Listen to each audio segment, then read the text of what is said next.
Good afternoon and welcome back. It's 12:13. Well, in 2020, Lake Freeman's water levels were extremely low because of a combination of drought and an endangered mussel habitat issue.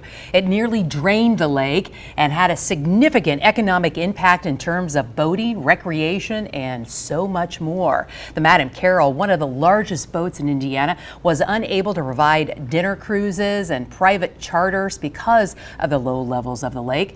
There was also work by lawmakers to stop this from happening again with a resolution to help keep Lake Freeman's water levels consistent and decrease the flow out of the lake through the Oakdale Dam. I have Bob Dion, Executive Director of LakeFreemanLife.com and a board member of Schaefer Freeman Lakes with me to talk more about how Lake Freeman has recovered from the drain. We've called it now the drain, Bob. The drain.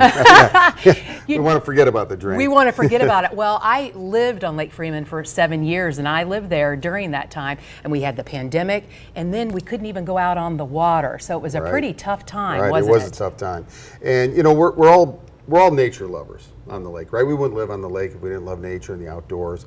It was a very unfortunate situation that happened. It's been 10 years. 2014 was the first time a letter was issued by the U.S. Fish and Wildlife Association. And we worked very, very hard. We actually made a federal case out of it, right?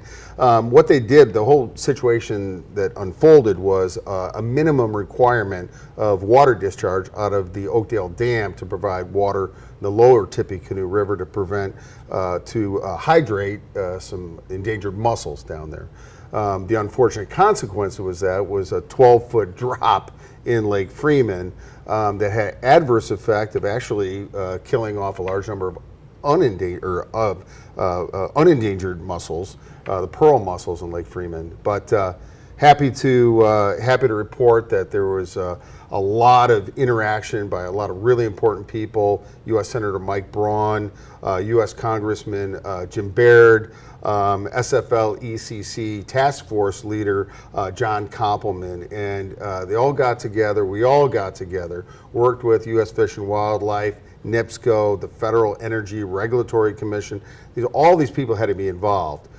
So we got a good compromise. We lowered that 500 cubic feet a second discharge out of Oakdale down to 315. That'll help. It may not make the situation go away, but it definitely will help. It's not going to make the situation go away. If there's some major drought or so forth, what we call low flow situations, we might see a little bit of a drop. I don't want to say we're out of the woods, but I think we've got a good compromise. And we want a good compromise for everybody because the river, the Tippecanoe River, what most people don't realize, the reason why the endangered species are there is because it's one of the cleanest rivers in the United States of America. It is. And you know, Lake Freeman is a beautiful lake, so much to offer, and I wish we had more time to talk. I'll have to have you back again to talk more about Lake Freeman. Happy to come back, absolutely. Okay. Yeah, it's a Thank treasure. you so much. It certainly is. Now we're going to turn to the weather with David.